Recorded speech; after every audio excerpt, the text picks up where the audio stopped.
Northern development foundation বা সংক্ষেপে NDF উত্তরবঙ্গের অনেক পুরানো একটি এনজিও। মূলত বিদেশ থেকে অর্থ সাহায্য এনে স্থানীয় সাঁওতাল জনগোষ্ঠীর দরিদ্র ও অসহায়দের জীবনমান উন্নয়নের কাজ করাই এই এনজিওর মূল লক্ষ্য ও উদ্দেশ্য। অভিযোগ উঠেছে, বিদেশ থেকে অর্থ সাহায্য যে উদ্দেশ্যে এনেছে সেই উদ্দেশ্যে ব্যয় না করে চড়া সুদে ঋণের ব্যবসায় মেতেছে এই এনজিও। দেখুন তালাশের এবারের পর্ব, সাঁওতালদের অনুদান ৯/৬। কোনো সরকারি অফিসার ঘুষ ছাড়া কাজ করে না। এখন চিকিৎসা করাতে এখন বাঁচাতে পারে না, এখন বাধ্য হয়ে এখন ঋণ পরিশোধ করেই দেওয়া লাগবে। এখন এনডিএফ থেকে বিনামূল্যে কোনো সহযোগিতা পেয়েছেন? না, ঋণ নিয়ে কষ্ট করে শোধ করা লাগছে। এখানে অনেকে লোন নেই, বিদেশ থেকে টাকা আনছে লোন দেওয়ার জন্য? নিশ্চয়ই লোনও জন্য। আমাদের অনুমোদিত প্রকল্পের বাইরে ঋণ কার্যক্রম বাস্তবায়নের কোনো সুযোগ নেই।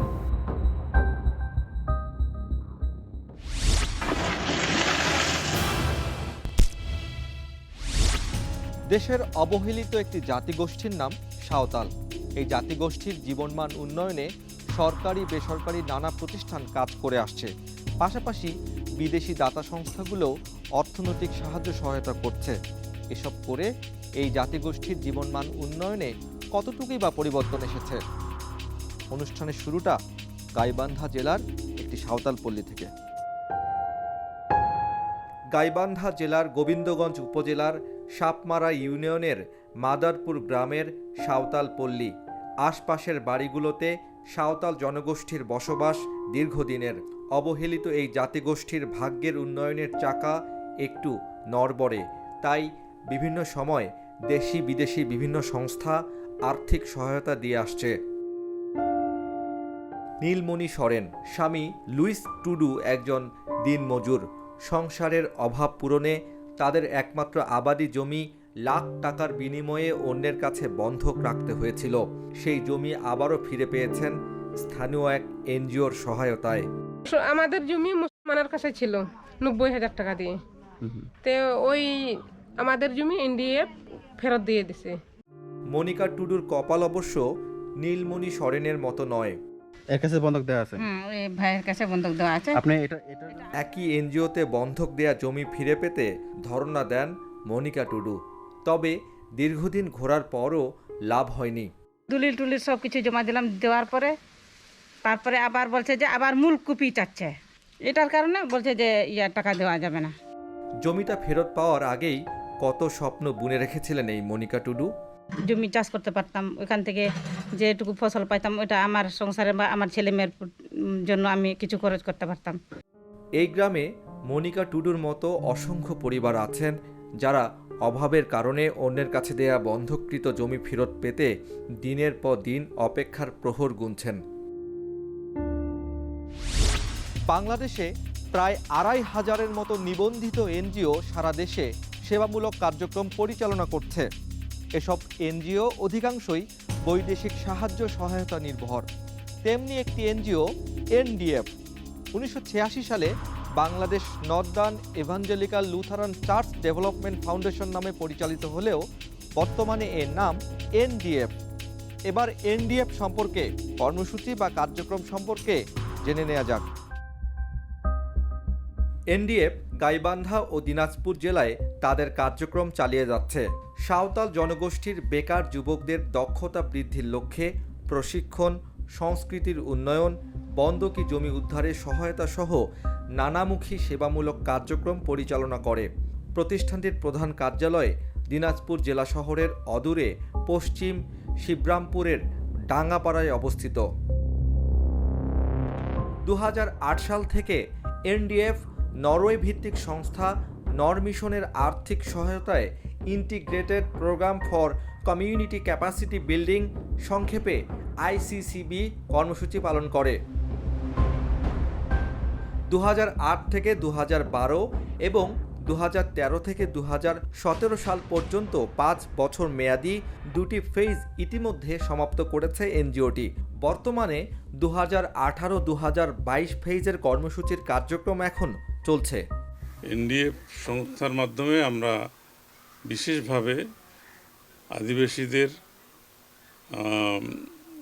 ট্রেনিং দেওয়া, তারপরে তাদেরকে সংগঠিত করা এবং তাদের অবস্থা পরিবর্তনের জন্য তারা চেষ্টা করতে পারে, এই জন্য তাদের প্রশিক্ষণ দিই আমরা ঋণ প্রদান করি ওদেরকে।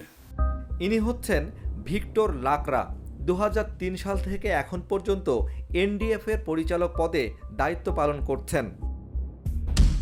2008 থেকে 2017 সাল পর্যন্ত দুটি ফেজে নরমিশন এনডিএফকে সর্বমোট 23,03,98,740 টাকার আর্থিক সহায়তা দিয়েছে।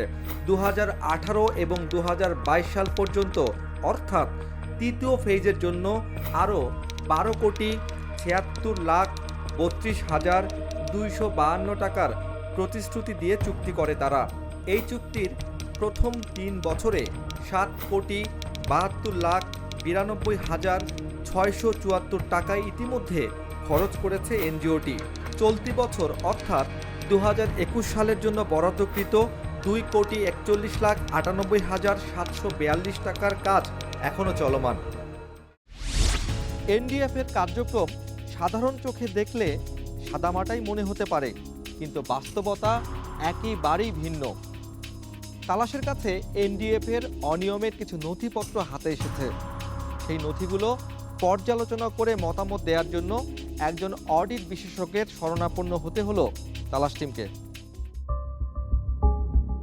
নথিগুলোর মধ্যে আইসিসিবি কর্মসূচির কিছু নথিসহ এনডিএফ এর গেল কয়েক বছরের অডিট রিপোর্ট আছে। খুব সূক্ষ্মভাবে পর্যালোচনার জন্য একজন চার্টার্ড অ্যাকাউন্ট্যান্টের সহযোগিতা নেওয়া হলো, তবে পরিচয় গোপন রাখতে বিশেষ অনুরোধ করেন তিনি। কারণ এনডিএফ এর অডিট রিপোর্টগুলো তার মতোই কোনো না কোনো চার্টার্ড অ্যাকাউন্ট্যান্ট অডিট করেছেন, তাই নিজেদের মধ্যে দ্বন্দ্বে জড়াতে চান না তিনি। নথিগুলো পর্যালোচনার পর আইসিসিবি কর্মসূচি সহ এনডিএফ এর বেশ কিছু অসঙ্গতি খুঁজে পেয়েছেন তিনি। এই যে আইসিসিবি ছাড়াও ওনাদের রিভলভিং ফান্ড একটা আছে, মাইক্রো ক্রেডিট একটা আছে, কারণ অডিট রিপোর্টে এটা লেখা আছে। সো আপনাদের এখানে কিন্তু মাইক্রো ক্রেডিটের রিপোর্টটা নাই মনে হচ্ছে আমার কাছে। আর আপনার এই যে মাইক্রো ক্রেডিট এবং রিভলভিং ফান্ড দুইটা দেখে যেটা মনে হচ্ছে মোটামুটি সেম নেচারের জিনিস, দুইটাই লোন দিচ্ছে আবার ফেরত নিচ্ছে। তা আমি ঠিক এটা বুঝতে পারতেছি না যে একই রকমের দুইটা জিনিস দুই নামে কেন চালাচ্ছে। বৈদেশিক সহায়তায় চলা আইসিসিবি কর্মসূচির অর্থ পুরোটাই সেবামূলক খাতে খরচ করার কথা থাকলেও এনডিএফ অন্য প্রজেক্টে টাকা সরিয়ে নিচ্ছে, সেটাও অবাক হওয়ার মতো। আইসিসিবি প্রজেক্ট যেটা আছে এটার যদি শুধু অডিট রিপোর্টটা দেখেন তাহলে কিন্তু আপনি এখানে যে একটা অসঙ্গতি আছে সেটা আপনি বুঝতে পারবেন না। আপনি যখন রিভলভিং ফান্ডটাও দেখবেন তখন এটা আপনার চোখে পড়বে যে এখানে যে রিভলভিং ফান্ডে একটা ইনফ্লো আছে টাকার। আমি ওদের আগের রিপোর্টগুলো দেখলাম, দেখে আসলে এমন কোনো লিঙ্ক পাচ্ছি না যে আগে কোনো খরচ করছে যার এগেইনস্টে ইনফ্লোটা আসতেছে। দেখে যেটা মনে হচ্ছে যে আপনি দেখেন যে মর্টগেজ শব্দটা দেখে মনে হচ্ছে এটা ওই ডোনেশনের ওই টাকা সেটা আবার এখানে ফেরত আসছে, এটা কিন্তু একটু সন্দেহ হয়। আপনি যদি মাঠে যান তাহলে এটা আরো ভালো বুঝতে পারবেন, বিকজ যাকে দিচ্ছে সেই তো বলতে পারবে সে টাকাটা ফেরত দিচ্ছে কিনা। যে আপনার আইসিসিবি প্রজেক্টের টাকা দেখা গেল সে বলছে ভাই আমি টাকা পাইছি কিন্তু আমাকে ফেরত দিতে হচ্ছে, হয়তো আপনি রিপোর্টে দেখেন সব কিন্তু খরচ, আবার রিভলভিং ফান্ডে কিন্তু সেই টাকাটা ইনফ্লো হচ্ছে। এটি কিন্তু আপনাদের একটু ইনভেস্টিগেট করে দেখতে হবে। ডোনারের সাথে করা চুক্তি অনুযায়ী সাঁওতাল জনগোষ্ঠীর যারা অন্যের নিকট নিজের জমি বন্ধক রেখেছেন তাদের সেই জমি এই কর্মসূচির আওতায় বিনা শর্তে ফেরত পাওয়ার কথা। এনজিওটি করছেও তাই, এমনটাই উল্লেখ রয়েছে অডিট রিপোর্টে। কিন্তু বাস্তবতা একেবারে ভিন্ন। জমি উদ্ধারে খরচকৃত টাকা সুদসহ কিস্তির মাধ্যমে ফেরত নেয়ার অভিযোগ করেছেন ভুক্তভোগী উপকারভোগী সাঁওতালরা। অনুষ্ঠানের শুরুর দিকে নীলমণি সরেনের কথা মনে আছে তো আপনাদের? তিনিও এনডিএফ থেকে এই কর্মসূচির আওতায় বন্ধক দেয়া জমি ফিরে পেয়েছেন। এখন জানতে চাই তিনি কি আসলে সহায়তা পেয়েছিলেন নাকি চড়া সুদে ঋণ? ঋণ নিয়েছি আমরা কিস্তি হিসেবে। ডোনারের সাথে এগ্রিমেন্টের কথা বলি, তো এগ্রিমেন্ট দেখে মনে হচ্ছে ডোনার কিন্তু এটা একটা সোশ্যাল পারপাসে দিছে। আমাদের অনেক ফরেন ডোনার আছে যারা আমাদেরকে সামাজিক উন্নয়নের জন্য, আমাদের সোশিও ইকোনমিক ডেভেলপমেন্টের জন্য টাকা দেয়। তো এই প্রজেক্টও কিন্তু সেই পারপাসেই দেওয়া, এটা কিন্তু লোন আকারে দিয়ে আবার ফেরত নেওয়ার সুযোগ নাই। এনডিএফ 2018 থেকে 2020 সাল পর্যন্ত এই কর্মসূচির আওতায় সাঁওতালদের প্রায় 2,72 লাখ টাকার বন্ধক দেয়া জমি উদ্ধার করে দিয়েছে। 2019 ও 2020 সালের পাওয়া বন্ধকি সহায়তার দুটি তালিকা সংগ্রহ করেছে তালাশ টিম। এই তালিকা ধরে মাঠে নেমেছে তালাশের অনুসন্ধানী দল। পার্বতীপুর উপজেলার মমিনপুর ইউনিয়নের সুখদেবপুর গ্রাম। তালিকা বলছে এই গ্রামের বাসিন্দা রিনা হাসদা আইসিসিবি কর্মসূচির 57,000 টাকায় বন্ধক দেয়া জমি ফেরত পেয়েছেন। বন্ধকি লোন নিয়েছে, তারপর ওই ঋণ মানে যেটা সাধারণ ঋণ সেটাও নিয়েছে। লোন এত তো লোন বা ঋণ হওয়ার কথা নয়, বিষয়টা আরও স্পষ্ট হওয়া দরকার। আমাদের আদিবাসীদের জন্য, মনে করেন গরিব লোকদের জন্য, যেমন ধরো ক্যাশ টাকা আমাদের নাই, বন্ধকির জমি আমরা উদ্ধার করতে পারতেছি না, এটা উপকারের জন্য মনে করেন ওরা টাকাটা দিচ্ছে আমাদেরকে, মানে লোন হিসাবে। ফসল আবাদ করে ওদেরকে কিস্তি হিসাবে সেই রকম করে সিজনে টাকা আমরা ফেরত দিচ্ছি। একই উপজেলার পারকোনা গ্রামের কমল সরেনের বাড়িতে তালাশ টিম। তিনি 90,000 টাকার বন্ধকি সহায়তা পেয়েছেন। বাড়িতে তাকে পাওয়া গেল না। কথা হলো কমল সরেনের স্ত্রীর সাথে। আমার জমি আরেকজনের কাছে বন্ধক ছিল, ওখানে এগ্রিমেন্ট করে দেওয়া ছিল। তারপরে যখন আমি ওনার টাকা ফেরত দিলাম, এদের কাছে আবার ওই এগ্রিমেন্টটা করতে হইল। একই জিনিস। পাশেই চিড়িরবন্দর উপজেলার খামার কৃষ্ণপুর গ্রাম। এই গ্রামের বিশ্বনাথ মুর্মুও এনডিএফ থেকে আর্থিক সহায়তা পেয়েছিলেন। 50,000। এটা কি ঋণ না এমনি দিছে? ঋণ। ফুলবাড়ী উপজেলার রাঙামাটি গ্রামের বাসিন্দা বাবু লাল হাসদার বাড়িতে আমরা যাই। তিনি বাড়িতে নেই। কথা হলো তার স্ত্রীর সাথে। টাকা ফেরত নিবে না এনজিও? বাপরে বাপ। এভাবে তালিকা ধরে বাড়িতে বাড়িতে গেলে দিনের পর দিন কেটে যাবে। তবে একটা বিষয় নিশ্চিত, বন্ধকি জমি উদ্ধারের নামে ডোনারের সাথে এক ধরনের প্রতারণা করেছে তারা। আর যারা উপকারভোগী, তাদের কি আদৌ কোনো উপকার হয়েছে সেটাও তো জানা দরকার, তাই না? 4 মিনিট পর ফিরছি।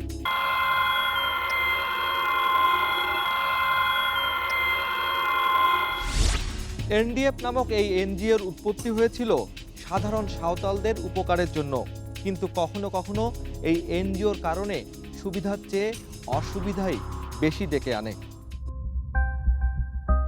বিশ্বনাথ মার্ডি সংসারের টানাপড়েনে ভগ্নিপতির কাছে 40,000 টাকায় এই জমি বন্ধক রেখেছিলেন। অবশেষে আইসিসিবির কর্মসূচির 40,000 টাকায় জমিটি ফিরে পান। তবে এনডিএফকে কিস্তির মাধ্যমে সুদসহ ওই টাকা ফেরতের অঙ্গীকার করতে হয় তাকে। এরপর 20,000 টাকা পরিশোধ করেন বিশ্বনাথ মার্ডি। তবে সম্প্রতি জমিতে ভালো ফসল না হওয়া এবং পরিবারের আর্থিক সংকটের কারণে জমিটি ওই ভগ্নিপতির কাছে পুনরায় বন্ধক রেখেছেন তিনি। এখন ওই জমির বিপরীতে বিশ্বনাথের কাছে পাওনাদারের সংখ্যা 2টি পক্ষ। মাত্র 1.5 বছরের মাথায় বিশ্বনাথের ঋণ দাঁড়িয়েছে 60,000 টাকায়। এনডিএফ এনজিওকে যে আমি না শোধ করি, তাহলে আমাকে দলিল দিচ্ছে না, আর আমি ভগ্নিপতিকে যদি টাকাটা না শোধ করে দেয়, আমাকে জমি দিচ্ছে না। পার্বতীপুর উপজেলার বারকোনা গ্রাম। আইসিসিবি কর্মসূচির বন্ধকি জমির উদ্ধারের তালিকায় বিমল সরেনের নামও আছে। তার জমি উদ্ধার করে দেওয়ার জন্য 1,60,000 টাকা খরচ দেখানো হয়েছে। তাকে বাড়িতে পাওয়া গেল না। কথা হলো মুঠো ফোনে। এই হচ্ছে অবস্থা। এবার প্রতিষ্ঠানটির কর্তা ব্যক্তির কাছে কিছু তথ্য নিতে হবে। জানতে চাই সুনির্দিষ্ট কিছু প্রশ্নের উত্তর। দিনাজপুর জেলার চিড়িরবন্দর উপজেলার রাজাপুর গ্রামে এনডিএফের সাবেক চেয়ারম্যান নির্মল সরেনের বাড়িতে তালাশ টিম। তিনি দীর্ঘদিন এই এনজিওতে চেয়ারম্যান হিসেবে দায়িত্ব পালন করেছেন। তার কাছে হয়তো কিছুটা তথ্য পাওয়া যেতে পারে। আমি এটা বলতে পারবো না, আপনারা জিজ্ঞেস করেন অফিসে। আমি ছিলাম, কিন্তু জানি না, বলছি তো। সমিতির দ্বারা এই এলাকার কে উপকার পাইছে আমার দেখান তো আছে। ওই পাড়ায় যান, গিয়ে জিজ্ঞেস করেন। আপনার গ্রামে কে উপকার পেয়েছে? অনেকেই পাইছে। আমি দেখাবো। এখানে অনেকে লোন নেই। বিদেশ থেকে টাকা আনছে লোন দেওয়ার জন্য? নিশ্চয়ই লোনের জন্য।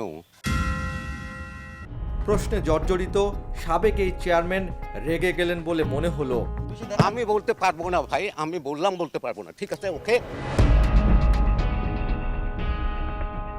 নির্মল সরেনের বাড়ি থেকে বের হতেই এই সাঁওতাল পল্লীর সভাপতি বারাব্বা হেমরমের সাথে দেখা হলো। তিনি এনডিএফ এর কর্মসূচি সম্পর্কে কিছু একটা বলতে চাইলেন। এনডিএফ থেকে কোথায় আমরা উপকার পাইনি, তো আমরা যদি নেই ওই যে ঋণ হিসেবে। এবার প্রতিষ্ঠানটির পরিচালক ভিক্টর লাকড়ার বাড়িতে তালাশ টিম। তার কাছেও এসব অনিয়মের বিষয়ে প্রশ্ন করা হলো। এনজিওর ভালো মন্দ নিয়ে দীর্ঘক্ষণ কথা চলল। আমরা চেষ্টা করতেছি যে এই এলাকার আদিবাসীরা যেন বাদ না পড়ে। একটা সময় অনিয়মের প্রসঙ্গ তুললেই রেগে যান তিনি। আপনি এটা কোথায় কি রিপোর্ট দিবেন সেটা I don't know that is, ঠিক আছে। আপনি সেই জন্য বলছিলেন আপনি অন্যদিন আসেন। আর আমি অসুস্থ লোক, 1.5 বছর থেকে, আপনি একটা জিনিস শুনবেন, ভালোভাবে শুনবেন। শারীরিক অসুস্থতার অজুহাত দেখিয়ে হিসাব রক্ষণ কর্মকর্তার কাছে পাঠিয়ে দিলেন। এরপর হিসাব রক্ষণ কর্মকর্তা রিয়াজুল ইসলামের সাক্ষাৎ মিলল। অবশেষে তিনি স্বীকার করেছেন যে ভিন্ন একটা ফান্ডে তারা অর্থ পার করেছেন। টাকাটা তো ট্রান্সফার হয়ে মাইক্রোফিন্যান্সে চলে যাচ্ছে। এসব অনিয়মের কারণ হিসেবে সরকারি বিভিন্ন দপ্তরকে দুষলেন এই কর্মকর্তা। কোনো সরকারি অফিসার ঘুষ ছাড়া কাজ করে না। হ্যাঁ, তাহলে আমি আমার মতো ছোট সংস্থাকে আপনি উঠাইয়া কী করবেন? আমি বলি, আমি ইনকাম ট্যাক্স অফিসে গেছি, আপনার কাগজ দেখাচ্ছি, 39,60,000 টাকা আমাদের ট্যাক্স দিচ্ছে, অথচ এনজিও গুলোর যে ফান্ড পাবে তার কোনো ট্যাক্স বিল মা আপনি কাগজ দেখেন যায়। এনডিএফ এর এসব কার্যক্রম ও অনিয়ম নিয়ে দাতা সংস্থা নর্ম মিশনের অফিসিয়াল ঠিকানায় ইমেইল করে তালাশ টিম। তবে পর্বটি সম্প্রচারের আগ পর্যন্ত নর্ম মিশনের পক্ষ থেকে কোনো জবাব আসেনি। এবার আগারগাঁওয়ে এনজিও বিষয়ক ব্যুরোর কার্যালয়ে তালাশ টিম। প্রতিষ্ঠানের মহাপরিচালককে এনডিএফ এর সকল অবৈধ কার্যক্রম সম্পর্কে অবগত করা হয়।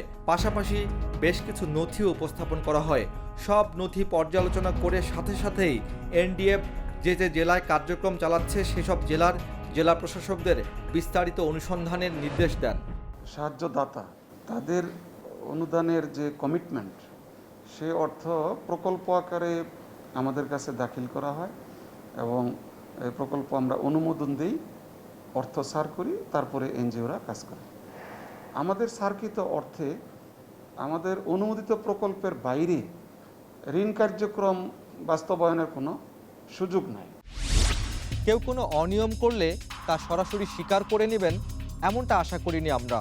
তবে এসব এনজিও আর ভিক্টর লাকড়াদের কারণে প্রান্তিক পর্যায়ে খেটে খাওয়া মানুষদের জন্য বরাদ্দকৃত বিদেশি অর্থ সহায়তা যে কোনো কাজেই আসে না, যা বড়ই দুঃখজনক বিষয়।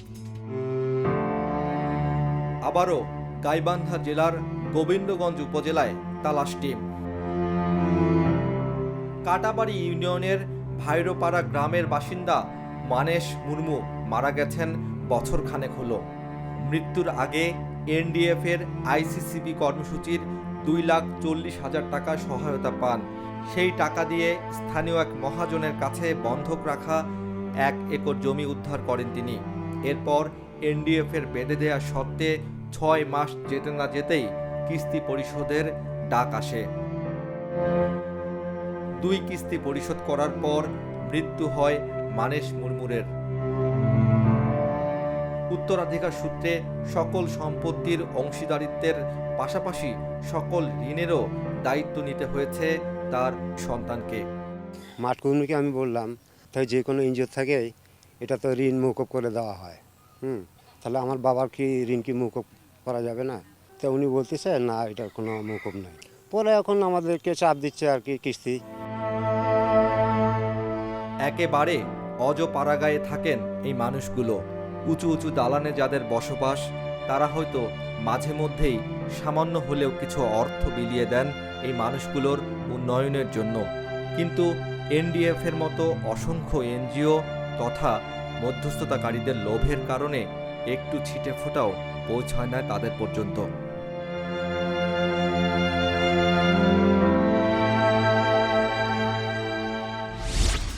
একটা সময় মহাজনদের খপ্পরে পড়ে সর্বশান্ত হয়েছেন অনেকে, এমন নজির আছে অহরহ। বর্তমানে সেই মহাজনদের জায়গা দখল করে নিয়েছেন কিছু বৈধ মহাজন, অর্থাৎ এনজিওরা। চড়া সুদ আর গরিবদের জন্য আনা বৈদেশিক অর্থ সহায়তায় নিজেদের পকেট ভারী করা যেন নিত্য স্বাভাবিক ঘটনায় পরিণত হয়েছে। আজ বিদায় নিল, ফিরছে আগামী পর্বে নতুন কোনো তালাশ নিয়ে, সন্দেহ ভেদ করে সত্য নিয়ে আপনাদের কাছে। সে পর্যন্ত আপনিও জারি রাখুন অনুসন্ধান। মনে সন্দেহ জাগায় এমন কিছু দেখলে তালাশ করুন, ভেঙে ফেলুন দৃষ্টির সীমানা। তালাশ টিম থাকবে আপনার সাথে।